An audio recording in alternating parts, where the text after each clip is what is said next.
Takulandirani ku AMTV Malawi kuchimake kwa nkhani zenizeni.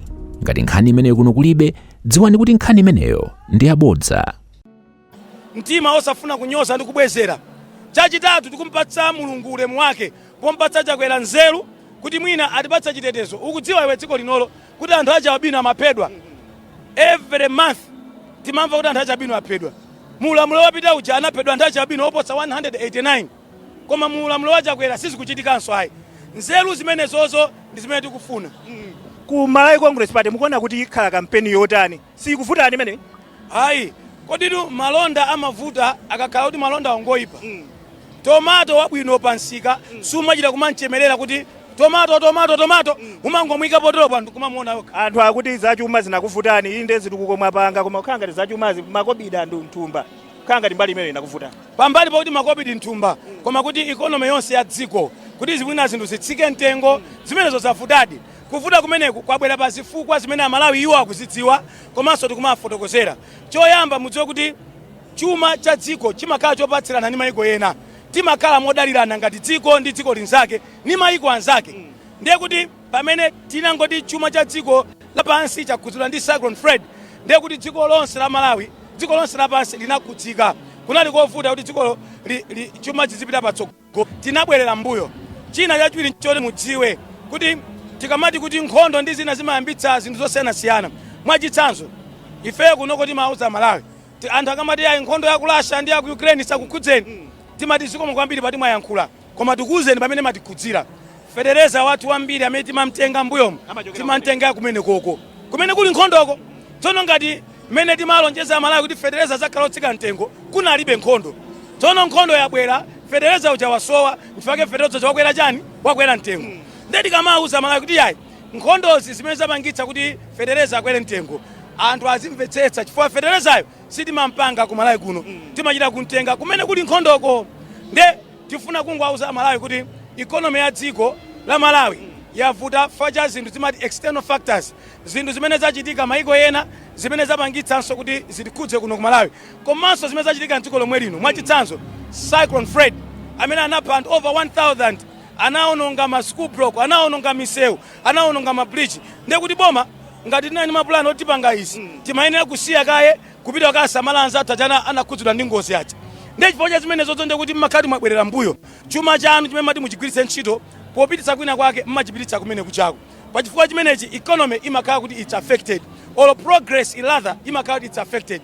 Ndiye progress it's affected komano timafuna tione kuti kodi ngati mtsogoleri akupanga chiyani. Ndiye mtsogoleri uja waonetsa kuti pakati pa mavuto osewa waonetsa chidwi ndi kuyika maziko onena kuti tipite mchitsogolo zinthu ziyende bwino. So mukapita ku Zambia mukaona kuti akuoloka kubwera ku Malawi kumadzagula mafuta. Ku Mozambique akudzagula mafuta aku Malawi chifukwa chani? Kumene konso zinthu ndizotula zimachipaso ku Malawi. Ndeti kati global economy inasokonekera mudzoti ndi dziko lililonse. Iyayi mlembi wamkulu wa chipani cha Malawi Congress Chimwendo Banda tufunireni zabwino zonse pamene mukukhazikitsa kampeni ndi manifesto yanu. Ndipo mwauza Malawi kuti kampeni yathu ikhala yopanda ziwawa. Kampeni yathu ikhala yoti wina aliyense azipita ndi kubwera opatona lilonse. Zikomo kwambiri. Tatokoza kwambiri amene yotu ndi mlembi wamkulu wa chipani cha Malawi Congress amene yotu Chimwendo Banda kuti fotokozera zina ziwiri zitatu zokhudzana ndi kampeni yawo imene akukhazikitsa lero. Sindili ndekha ndili ndi zanga Kathe Maulidi nayenso akhale akundijoyina pano facho kuti namona akuzungulira tikofa kuti waonanji Kathe Maulidi kumene amazungulira kunjaku. Ndaonanso Kathe Maulidi pale anthu ena oti ucheze nawo mwina ucheze nawo anthu amene. Ndithu koma mwina taonga tisanacheze nawo. Ndimati Chimwendo Banda mlembi wa chipanichi afotokozapo za malonjezo ena amene anapromisa kale ndi zomwe akubweretsa pano zina zatsopano. Ndimafuna kuti tikamaliza kucheza ndi Treasurer General wa chipanichi tibwere tikambirane zimenezi chifukwa kutsogolo kumeneko ayika mfundo zisanu. Kuona food security making Malawi ndifuna tikambirane zimenezo 5 ziwata highlight manifesto yawo tikabwera kuti ticheze koma pano mwina ticheze kai ndi Treasurer General chabwino.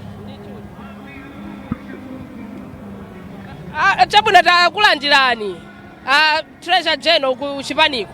Chipani cholamula.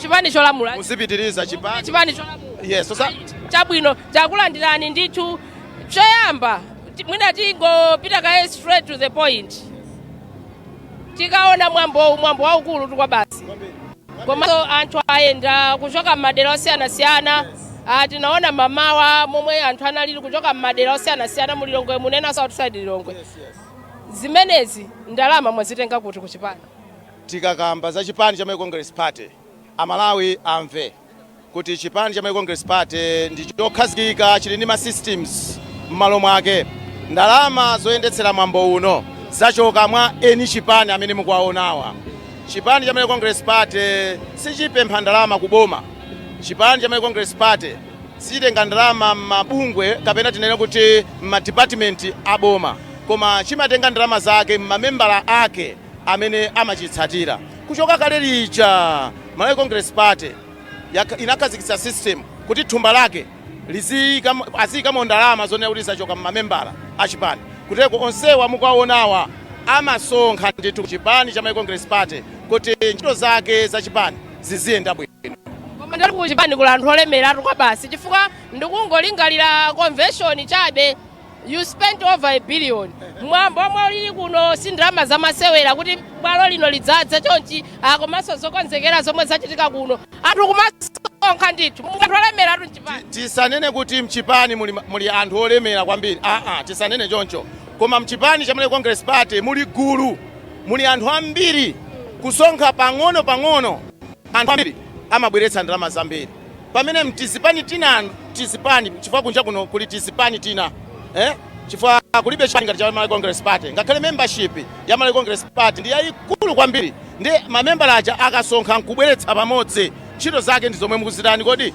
mukuziona ndalama zakuno sikuti zingachoke mthumba la munthu mmodzi kapena awiri kapena anthu 100 oka onsewa amene mukuwaona ngakhale ovutikitsitsa amasonkha ku chipani amene mukuona kuti ena ayenda pansi amasonkha ku chipani ndipo kuli azigogo chipani chikonda amasonkha ndiye ine ngati treasurer general ndimasangalala kwambiri komanso ndimalimbikitsa mamembala athu a chipani cha Malawi Congress Party chifukwa chakukoma mtima kwawo kuchikonda chipani ndi kumasonkha ndalama zoti zithandizire ntchito za chipani ngati yomwe tikuyiona pano lero amalawi ayembekeze zotani kuchoka pa bwalo lino lero lino amalawi ayembekeze tsogolo labwino kuchoka ku ulamuliro wa Dr. Lazarus Makafe Chakwera kuyamba pa 16 September kupita kutsogolo muone pa zaka zochepasi ntchito zomwe agwira a president ndi chipani cha Malawi Congress Party komanso poyendetsa boma zitukuko zikumachita kuonekeratu taona tili muno Lilongwe ena anakhala kunja maiko akunja zaka 7 zapitazi abwera ena adzana ena anabwera kaya mwezi watha kungolowa mu Lilongwe amaona ngati kuti ali ku America konku chachokera kapena ali ku UK komwe achokera kucha misewu yabwino mu Lilongwe kale lija kunali zipani zomwe zimalamula misewu amachita kuziratu ngati ndowe za ng'ombe munayiona ng'ombe ikagwetsa ndowe kukhala ngati azira mvula kungogwa msewu palibe koma panopo misewu yomwe president Chakwera akumanga mdziko muno ngakhale ma contract akudziwiratu kuti akangopanga za masewera salandira ndalama zaboma kwalipira contract yawo akuonetsetsa kuti msewu ukhale wolimba ndipo president Chakwera akutengera muja amachitira ngwazi kamuzu kupanga zinthu zolimba muone ma structures ambiri amdziko muno anamanga ndi kamuzu nthawi yake ndiye Chakwera watsatiranso ziti kodi kumanga zinthu zolimba mdziko muno chitukuko patsogolo pomaliza inu ngationa zachituma kumeneku amalawi ayembekeze kuti auzidwe ndalama zomwe zigwiritsidwe ntchito pamwambo umeneku ndipo amalawi imafika nthawi yake ine ngati treasurer general mamembala achipani timafotokozera ndalama amene zagwirira ntchito chifukwa timakumana ngati national executive kufotokozera atsogoleri achipani kuti mwambo wakuti tinapeza ndalama mwakuti kuchoka kwa mamembala achipani ndipo zomwe zinagwira ntchito ndi zakuti kuteko amalawi amene mukuwaonawa amene ali mamembala amalawi Congress Party ayembekezere ripoti kuchoka ku office yanga ngati msungichuma wa chipani malowa ndalama zachonje kuti ndalama zawo zomwe iwo asonkha ngati mamembala achipani zagwira ntchito motani timapereka dongosolo labwino tili ndi system ku Malawi Congress Party sichipani cha fakala iyayi sichipani chongoti wina watosapo ayi we have got a very strategic system in place yonena kuti wina aliyense akhozomayitsatira kuti ndalama zinali apa zaenda chonchi ndiye timapereka madongosolo amenewo Tikuthokozeni ndithu msonkhano wabwino. Zikomo kwambiri. Zikomo. Ndithu kulankhulapo pamenepo nkhani okhudza msonkhano menewu. Tawonga mwina uthano kubwera tsopano nkhani zikulu zomwe ndimafunsa makamaka zinali zokhudza iwo angati mkulu mu ofesi ya msungichuma nkhani za ndalama mchipani.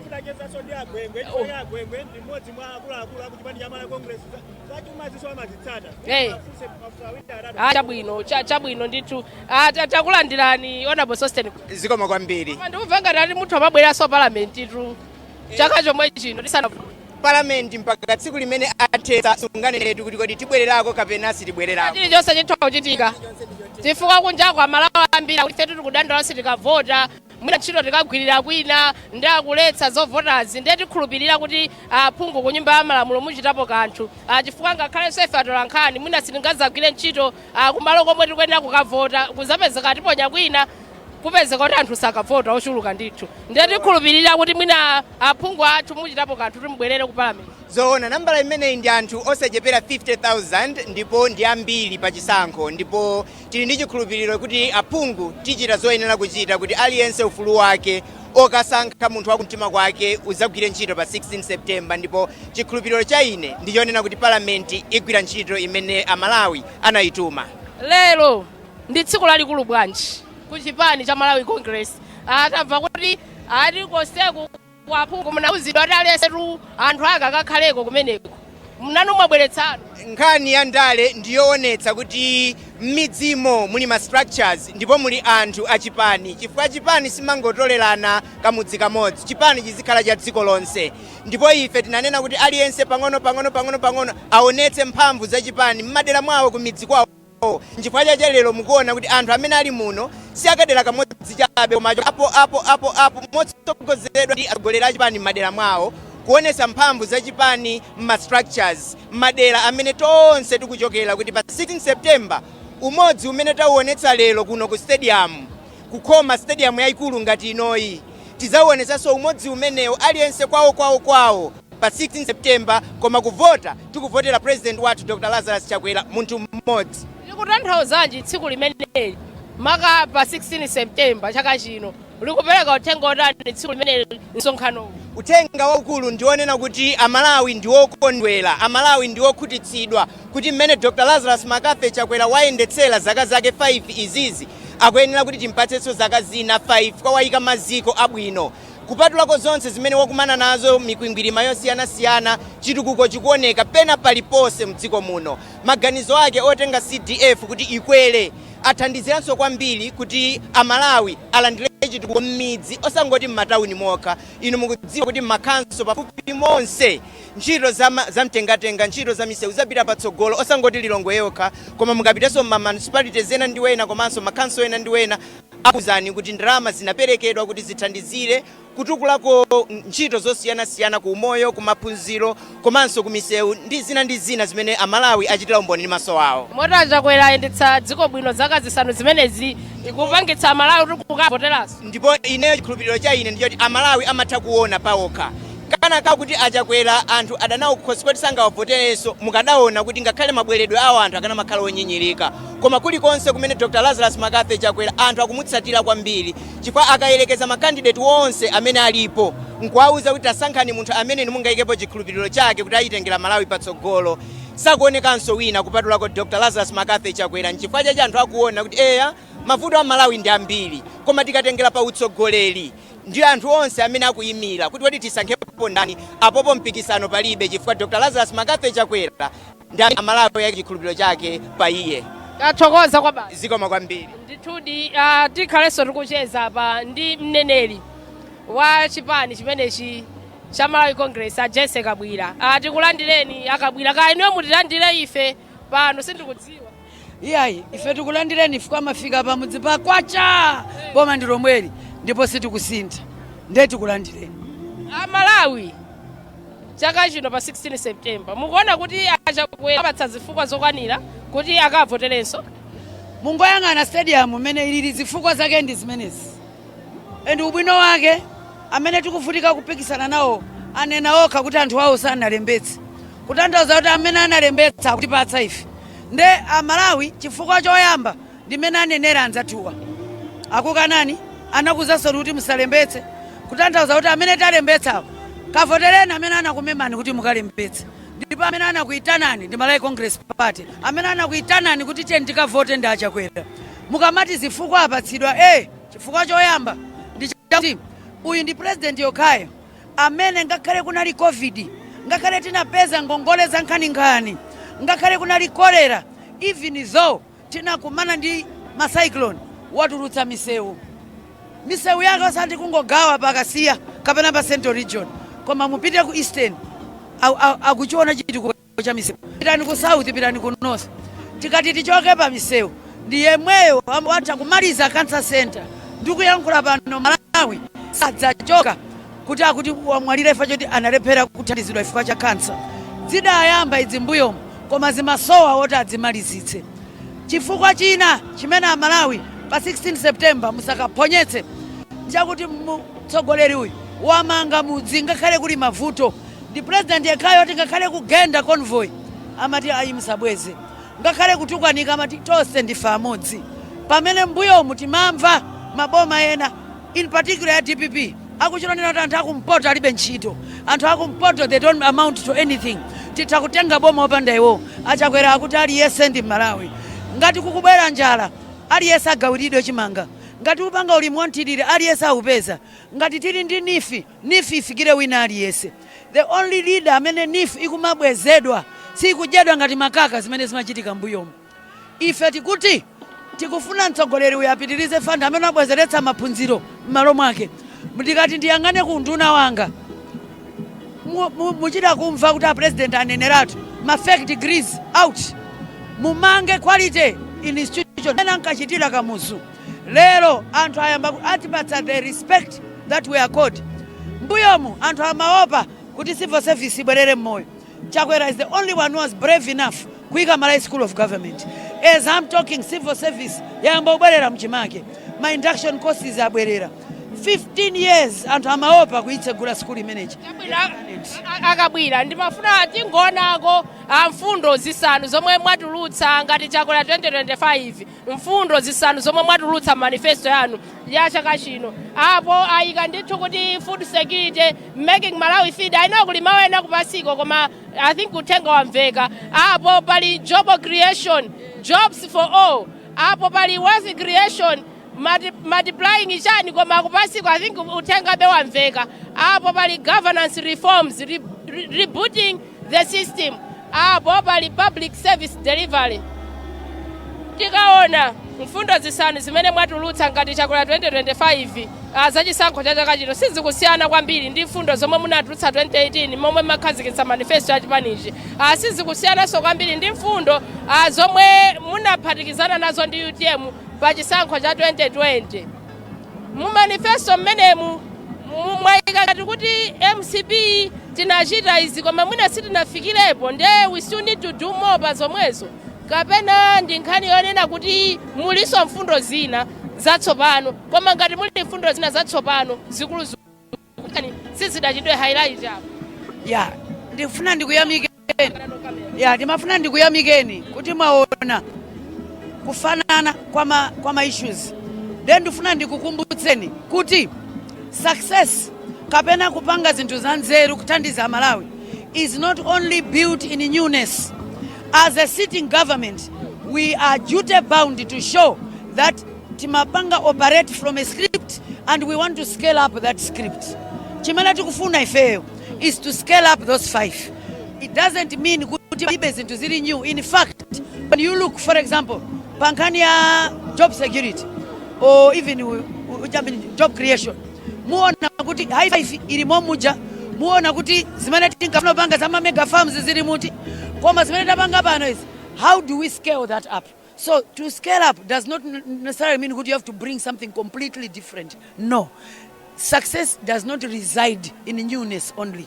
It also resides in continuity. Imatengera sauti zimene munapanga, muzipanga stretch banji because ifeyo success imene tapanga scope panopo, it's because we have stuck to our policy document. Sikuti timangopanga, timapanga operate from zimene tinakuza nikuti tidutsa mutimo mmene momo. Ndiye chimene tikunena kuti pa second term ya Chakwera we will be stretching that, bringing in new nuances mkatimu zimene zingakometse. Koma sitikabwere pano ndikukupatsani a completely different thing, because what will happen? Are we creating a new Malawi Congress Party? No, it is the same MCP. All it has done is kutenga zimene ona ma challenges ameta kumana nawo pano ndi kuyika ma institutions and processes, policies kuti kodi titani kuti tikonze fika pali zina. For example, when we were taking government, it was during COVID. Climate change pamene yafika panopo ndipina nkhani ya job creation yoti kuvuta dziko lonse, my finances akuvuta. So tayamba kuona kuti ndi mmene zilili, how do we tingatani kuti tikweze zimene tinkafuna pangazo ndi maiza metapeza titulukamo bwanja. I think the question should be mutani kuti mukonze ma challenges rather than mubweretse za nyuwani. Chabwino nkhani inaso ndikufuna tibwerere pa manifesto ya 2018. Munali super high five. Pamenepo mfundo zomwe zili apo ndafotokoza kuti zinali pa super high five ipo, koma mfundo imodzi apopo is missing ya ending corruption. Sina chitidwe highlight pa mfundo zisanu zimenezi. Ndi chifukwa choti mwina kukongeresi kapena mwaona kuti basi zakatangalezi mungozisiya, kapena mfundo imene mulibe nayo ntchito pano chachitika ndi chani kapena ngozi chabe. Ababa, I must say with no offense, koma a reporter of your stature, I think you know what governance means. And my own governance. Governance. Super high five munachitopanga highlight ending corruption. Apo yangobwera ngatulamuliro wabwino. Fuka good governance ndulamuliro wabwino. Ndanena kuti if you understand governance, not everything will stand alone. Chimene taphunzira kwambiri so ndi coordination. Kuti kodi tizipanga coordinate panji mapillars wakuti ayende bwino.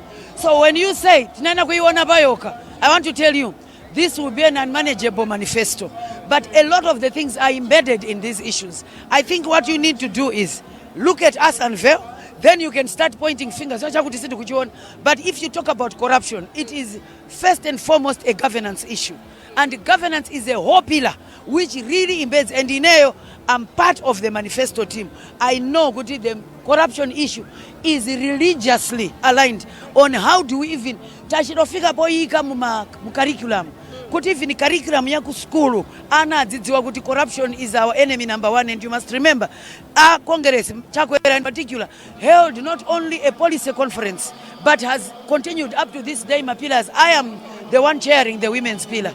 So ndinkani yoti ife ili very dear and very important because ikutitera ndalama tikulepera service delivery chifukwa chachani cha zimenezi. It's not been neglected. Chabwino kumapeto tsiku limeneli likutanthauza chani ku MCP komanso mukaziona mukaziunikira momwe mwachitira 5 years imeneyi mukuona kuti kunja kwa Malawi akadalibe ndi mphamvu kukavotera kongeresi pa 16 September. Osanama hands down.